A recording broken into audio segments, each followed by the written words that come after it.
الحمد لله رب العالمين الصلاة والسلام من لا نبي بعده أما بعد فأعوذ بالله من الشیطان الرجیم بسم اللہ الرحمن الرحیم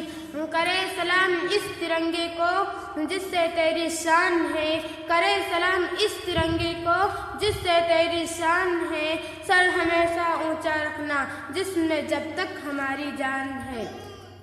26 جنوری 1950 کو اپنا ملک ہندوستان جمہوری ہوا یعنی اپنے ملک میں اپنے لوگوں پر اپنا قانون لاگو ہوا آزاد ہندوستان کا اپنا دستور قانون بنانے کے لیے ڈاکٹر بھیم راؤ امبیڈکر کی صدارت میں 29 اگست 1947 کو 7 رکنی کمیٹی تشکیل دی گئی تھی جس کو ملک کا موجودہ دستور مرتب کرنے میں 2 سال 11 ماہ 18 دن لگے تھے دستور سال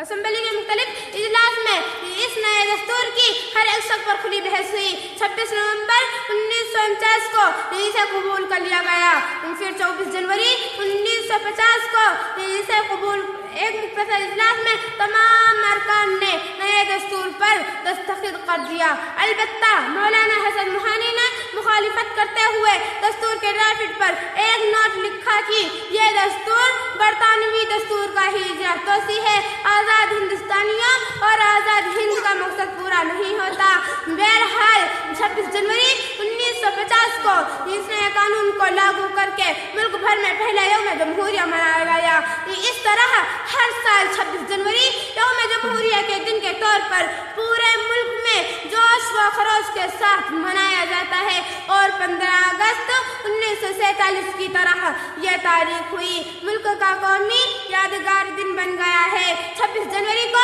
جشن کے طور کیوں مناتے ہیں تو آئیے تاریخ اور مشاہدہ کرتے چلے جشن کا یہ دن ہندوستانیوں کو یوں ہی نہیں ملا اس کے لیے بڑی سے بڑی قربانیاں دینی پڑی لاکھوں جانوں نذرانے پیش کرنے پڑے تب جا کر 26 جنوری کو یہ زر موقع ہندوستانیوں کو نصیب ہوا ہے انگریزوں کا پہلا قافلہ 1601 میں دور جہانگیری میں ہندوستان آیا تھا اس حساب سے ہندوستان سے انگریزوں کا انخلا 1947 میں 346 سال بعد ہوا دوران ظلم و بربریت کی ایک تعیل داستان لکھی گئی تھی جس کا ہر صفحہ ہندوستانیوں کے خون سے لالا زار ہے جذبہ آزادی اور سر پر کفن باندھ کر وطن عزیز اور اپنی تہذیب و تمدن کی بقا کے لیے بے خطر آتشی افرنگی میں کودنے والوں میں مسلمان پیش تھے جنگ آزادی میں مسلمانوں کی قربانیاں اگر الگ کر دی جائے تو ہندوستان کی آزادی کی تاریخ کبھی مکمل نہ ہوگی آزادی ملنے کے بعد سب سے بڑا مسئلہ یہ اٹھا کہ ملک کا دستور کیسا ہو مذہبی ہو یا لا مذہبی اقلیت و اکثریت کے درمیان حقوق کس طرح طے کیے جائیں چنانچہ آئین ہند کے ابتدائی حصے میں صاف یہ لکھا گیا ہے کہ ہم ہندوستانی عوام تجویز کرتے ہیں کہ ہندوستان کو ایک آزاد سماجوادی جمہوری ملک کی حیثیت سے وجود میں لایا جائے جس میں تمام شہروں کے لیے سماجی معاشی سیاسی انصاف آزادی خیال آزادی اظہار رائے آزادی عقیدہ و مذہب و عبادات انفرادی تخصص اور احترام کو یقینی بنایا جائے گا اور ملک کی سالمیت سے وہ ایک چہتے کو قائم و دائم رکھا جائے گا آزادی کے بعد ملک میں سیکولر جمہوری نظام نافذ کرنے میں جمعیت علماء ہند کے نظر کو انداز نہیں کیا جا سکتا جمعیت علماء ہند کے جنرل سیکریٹری مولانا حفظ الرحمان سہروی نے بحیثیت رکن دستور ساز اسمبلی کی اقلیتوں مراد دلانے میں کردار ادا کیا ہے 1971 میں اندرا گاندھی نے دستور کے اسی ابتدائی حصے الفاظ سیکولر کا اضافہ کیا تھا